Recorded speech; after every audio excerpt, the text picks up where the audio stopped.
Hello friends, welcome to chem addict. Myself doctor Prerna Saxena. Friends, आज हम बहुत interesting chapter पढ़ने वाले हैं। दोस्तों, जैसे हम केमिस्ट्री की बात करते हैं तो हमारे सामने आ जाती है बहुत बड़ी सी पीरियडिक टेबल, और उस पीरियडिक टेबल में नंबर ऑफ एलिमेंट्स। फ्रेंड्स, ये एलिमेंट्स की डिस्कवरी कैसे हुई, इनका अरेंजमेंट कैसे हुआ, आज हम पढ़ने वाले हैं क्लास 10th के chapter periodic classification of element में। तो चलिए हम स्टार्ट करते हैं।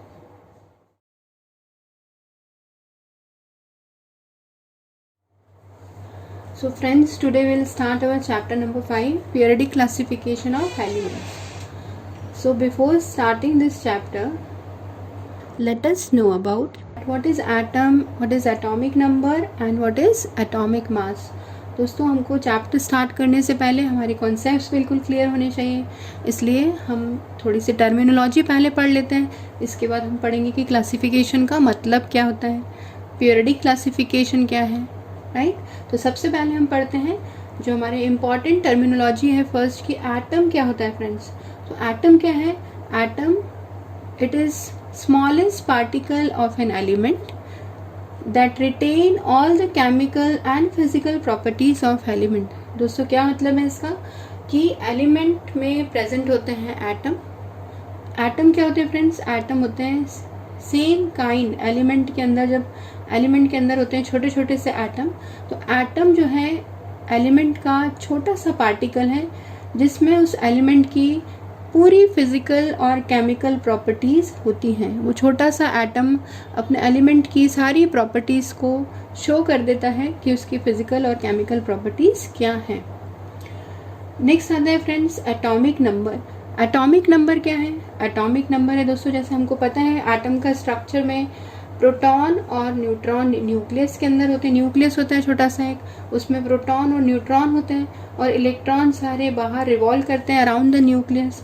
तो फ्रेंड्स, एटॉमिक नंबर क्या है? एटॉमिक नंबर है the number of protons present in the nucleus. Proton nucleus में जो पॉजिटिव चार्ज जितना प्रेजेंट होता है फ्रेंड्स, उसको हम क्या बोलते हैं? It is equal to atomic number of that element.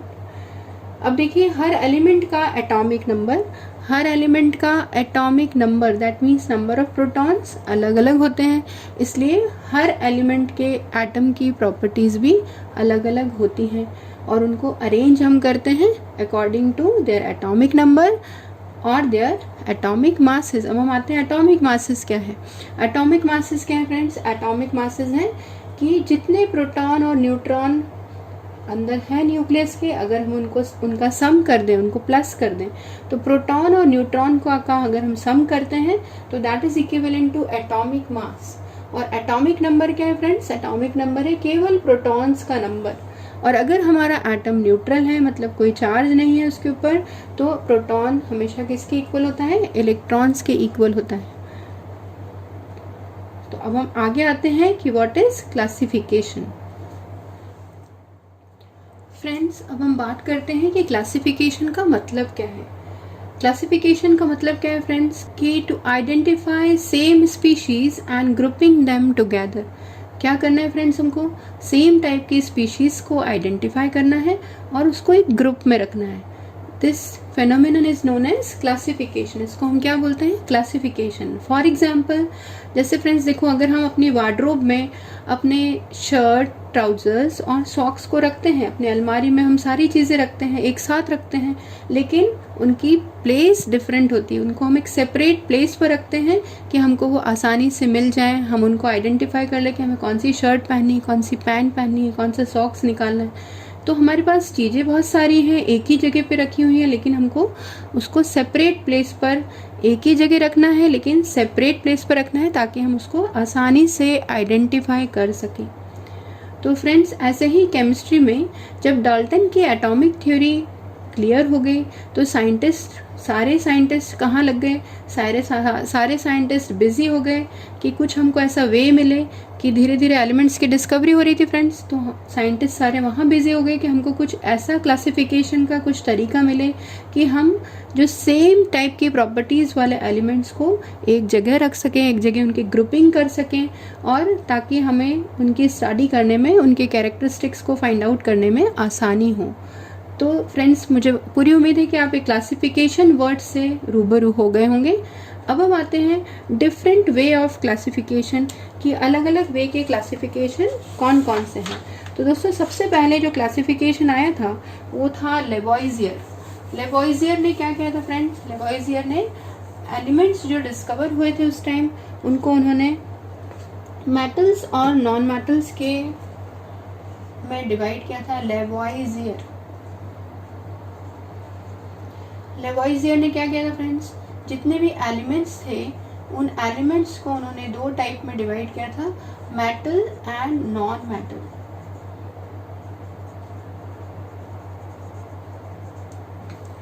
Metal और नॉन मेटल में डिवाइड करने के बाद, but friends it was not enough, ये बहुत ज़्यादा ठीक नहीं था क्योंकि बहुत सारी चीज़ें यहाँ पर हमको क्लियर नहीं हो पा रही थी। तो नेक्स्ट हमारे पास साइंटिस्ट आए डोबर्नियर ट्रायड। डोबर्नियर नाम के साइंटिस्ट आए इन 1817।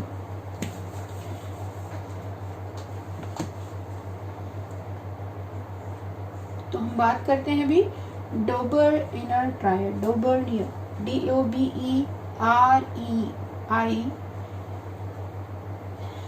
DOBERNERS, Dobereiner's triad. दोस्तों ट्रायड का मतलब क्या है पहले हम ये समझ लेते हैं। ट्रायड मतलब क्या है फ्रेंड्स, ट्रायड का मतलब है group of three, right. Triad का मतलब क्या है, ग्रुप ऑफ थ्री। फ्रेंड्स ये जो डोबर्नियर ट्रायड था ये हमको मिला था 1817 में, और 1817 में ये थे जोहान डोबर्नियर जो कि एक जर्मन केमिस्ट थे।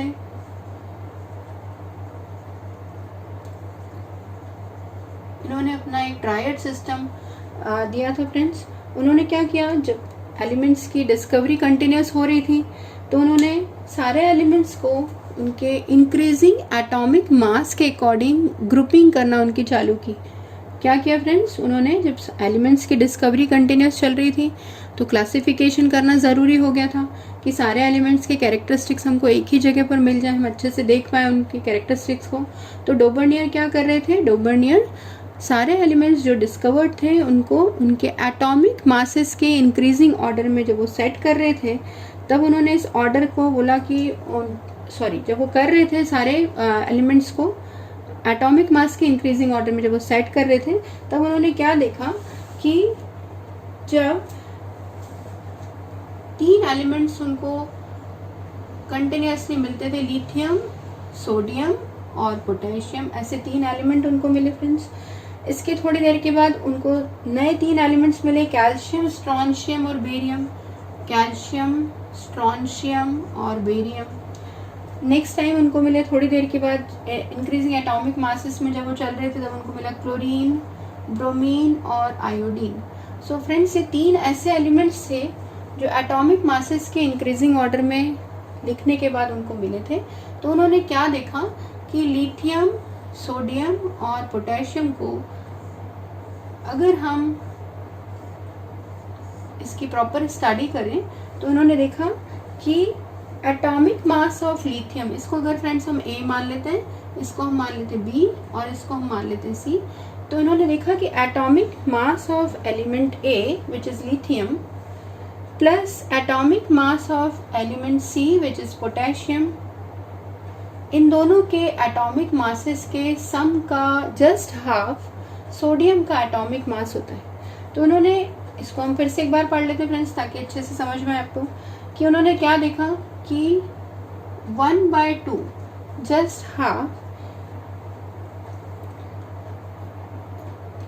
Half of atomic mass of element A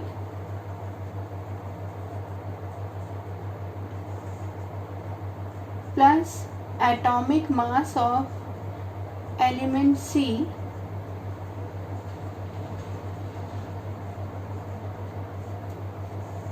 जब हम A और C के एटॉमिक मासेस को प्लस करते हैं और जब हम उसका हाफ पार्ट लेते हैं तो हमको किसका मास मिलता है फ्रेंड्स, सोडियम का मास मिलता है। जैसे फॉर एग्जांपल अगर हम बात करें लिथियम की तो लिथियम का एटॉमिक मास फ्रेंड्स होता है 7, atomic mass of lithium is 7। Sodium का एटॉमिक मास होता है 23 और पोटेशियम का एटॉमिक मास क्या होता है फ्रेंड्स 39।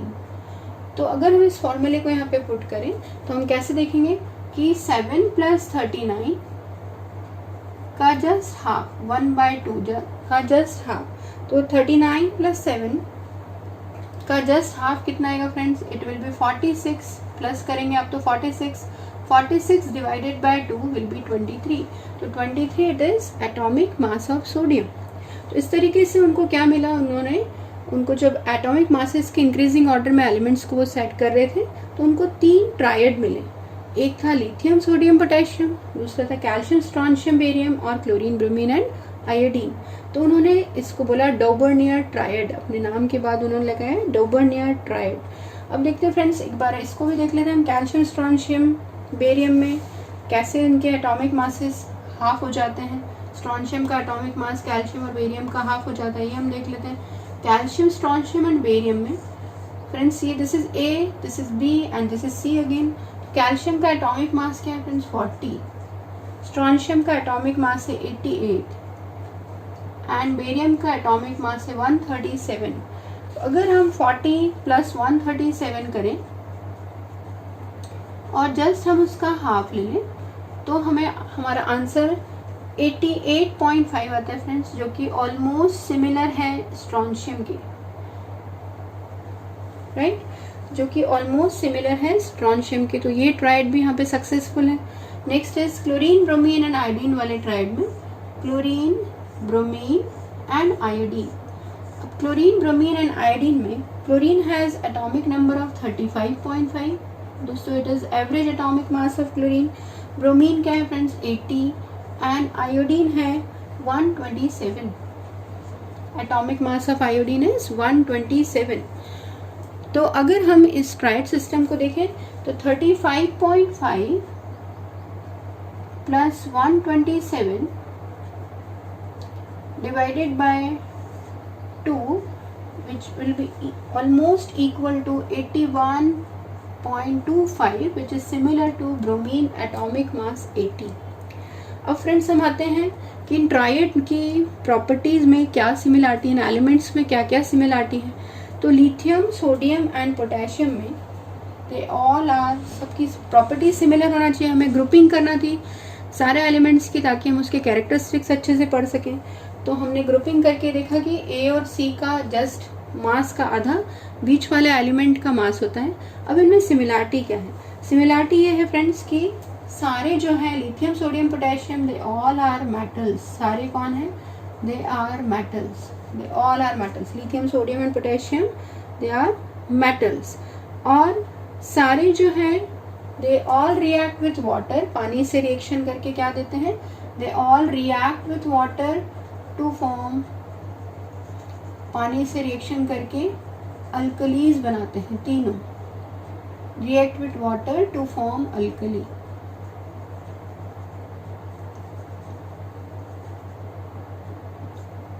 ये सबसे इंपॉर्टेंट सिमिलरिटी है। एंड द थर्ड सिमिलरिटी क्या है इनमें कि lithium sodium and potassium all have valency of 1। सबकी वैलेंसी क्या है, सबकी वैलेंसी 1 है। तो ये अच्छा आइडिया है फ्रेंड्स कि जैसे जैसे एटॉमिक मास के ऑर्डर में हम एलिमेंट्स को लिख रहे थे तो डोबर्नियर ने अपने ट्रायड निकाल लिए और इन ट्रायड्स में से जो ट्रायड में जो एलिमेंट्स थे उनकी प्रॉपर्टीज ऑलमोस्ट सिमिलर थी।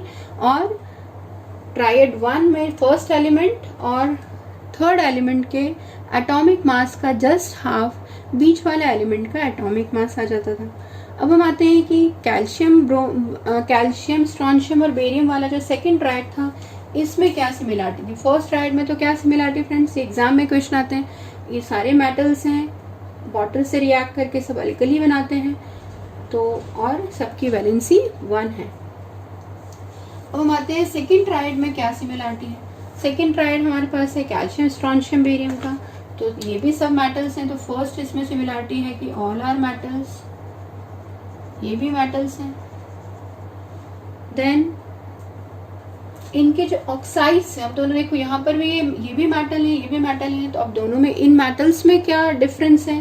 तो इनके इनमें क्या है कि इनके ये जो मेटल्स हैं ये पानी से रिएक्ट करके अल्कली बनाते हैं डायरेक्ट, बट ये जो एलिमेंट्स है कैल्शियम, स्ट्रॉन्शियम और बेरियम, इनके ऑक्साइड्स को अगर हम पानी में डालें, तो ऑक्साइड्स को पानी में डालते हैं, तो ऑक्साइड्स ऑफ दैम, उनके ऑक्साइड को पानी में डालने के बाद तब वो अल्कलाइन नेचर होते हैं। Oxides of them are alkaline,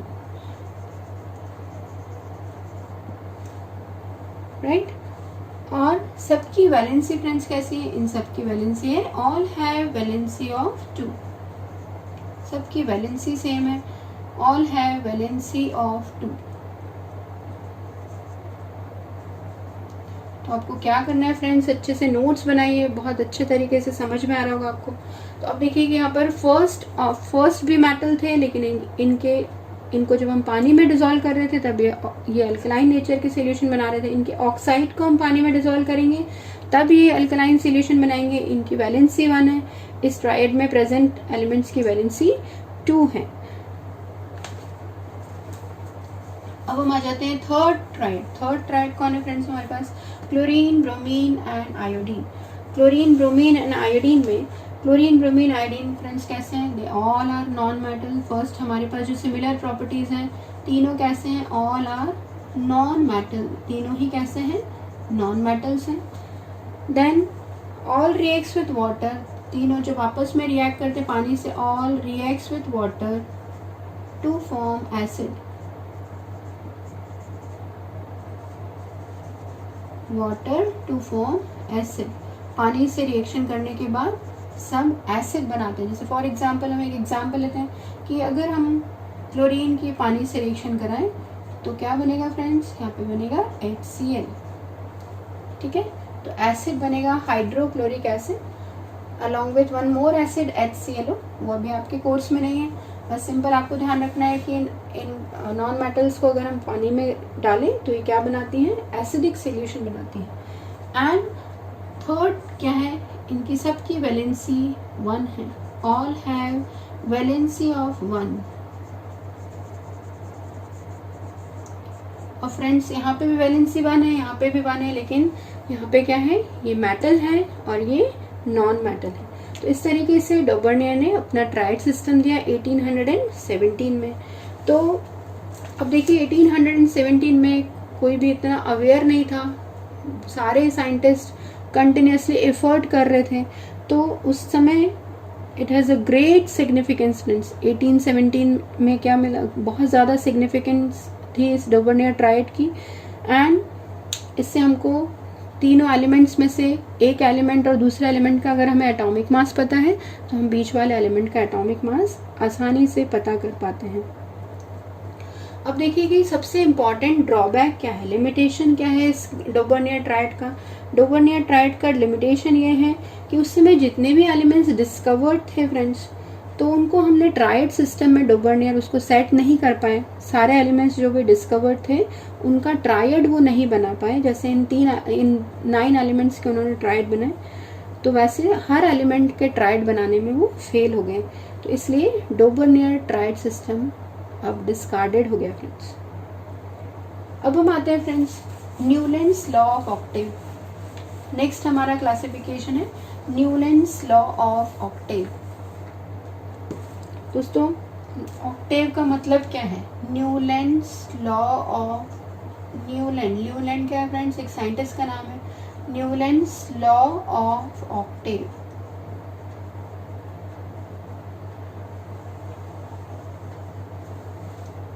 अब फ्रेंड्स ये जो न्यूलैंड्स लॉ ऑफ ऑक्टेव है, ये डॉबर्नियर की ट्राइड सिस्टम जब फेल हो गया तब न्यूलैंड नाम के एक साइंटिस्ट आए और उन्होंने अपना ऑक्टेव दिया इन 1866 में। इन 1866 में ये एक इंग्लिश साइंटिस्ट थे फ्रेंड्स, न्यूलैंड इनका नाम है, जॉन न्यूलैंड। और 1866 में इन्होंने अपना एक लॉ दिया। उस समय और भी बहुत सारे एलिमेंट्स डिस्कवर हो गए थे फ्रेंड्स। तो इनके लॉ के अकॉर्डिंग क्या है कि when an element are arranged in order of atomic masses, जब हम फिर से एलिमेंट्स को कैसे अरेंज करते हैं? In order of atomic masses, increasing order of atomic masses, तो the properties of 8th element are repetition of properties of first element. Octave का मतलब क्या है फ्रेंड्स? ऑक्टेव का मतलब है एवरी 8, ऑक्टेव का मतलब होता है 8। तो न्यूलैंड लॉ ऑफ ऑक्टेव क्या है फ्रेंड्स, कि जब हम सारे एलिमेंट्स को कैसे सेटिंग कर रहे थे, उनकी सारे एलिमेंट्स को सेट कर रहे थे increasing order of atomic masses, increasing order of atomic masses के फॉर्म में जब उनको सेटिंग कर रहे थे, तो हम जब फर्स्ट एलिमेंट से स्टार्ट करते थे तो हर और 8th एलिमेंट तक पहुंचते थे, तो फर्स्ट और 8th एलिमेंट की physical chemical properties almost same हुआ करती थी। तो उन्होंने अपने जितने भी एलिमेंट्स उस समय डिस्कवर थे, तो उन्होंने उनको हॉरिजॉन्टल रोज में, हॉरिजॉन्टल रोज ऑफ 7 एलिमेंट्स की हॉरिजॉन्टल रोज में उन्होंने उसको क्लासीफाई करके लिखा है, टेबल बनाई।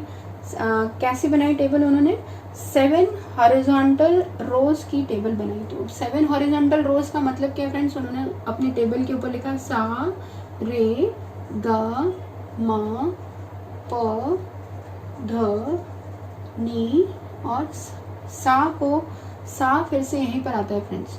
तो उन्होंने अपनी टेबल में ऐसे 1 2 3 4 5 6 7 हॉरिजॉन्टल रोज में अपने एलिमेंट्स को उसके एटॉमिक मास की इंक्रीजिंग ऑर्डर में सेट किया। तो हम देखते हैं कैसे increasing order of atomic masses में सेट हुआ एलिमेंट। हाइड्रोजन फर्स्ट एलिमेंट है फ्रेंड्स, हाइड्रोजन। इसके बाद है lithium, beryllium, boron, carbon, nitrogen, oxygen, fluorine, sodium, magnesium, aluminium, silicon, phosphorus, sulphur, chlorine, potassium, calcium, cobalt and nickel. उन्होंने एक ही slot में इसको रखा फ्रेंड्स। नेक्स्ट आता है ब्रोमीन। इतने एलिमेंट्स को उन्होंने एटॉमिक नंबर के इंक्रीजिंग ऑर्डर में सेट किया into horizontal rows of 7 elements. Horizontal rows मतलब ऐसी रोज। अब देखिए यहाँ पर इसको हम कैसे पढ़ते हैं कि अगर हम कहाँ से चलते हैं, हम स्टार्ट करते हैं हाइड्रोजन से।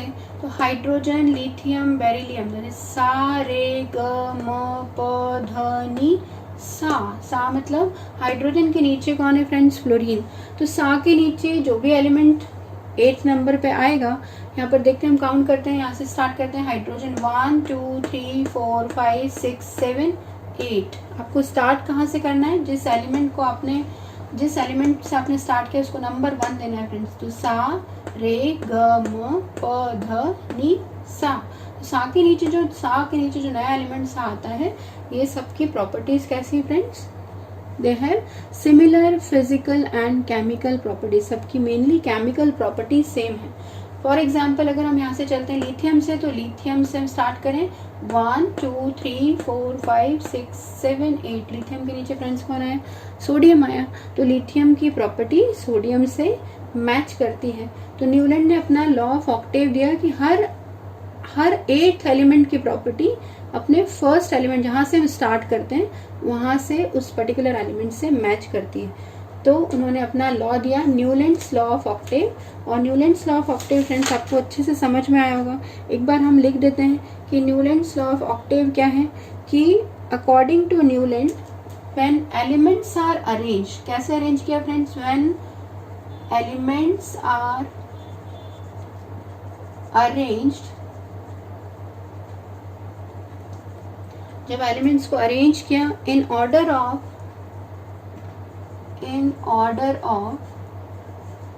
Increasing atomic mass, atomic mass के इंक्रीजिंग ऑर्डर में लिखे हुए फ्रेंड्स सारे elements, increasing order of increasing atomic masses. तो क्या हुआ friends, the properties of 8th element are repetition of the properties of 8th element। तो 8th element आ रहा था, the properties of 8th element are repetition of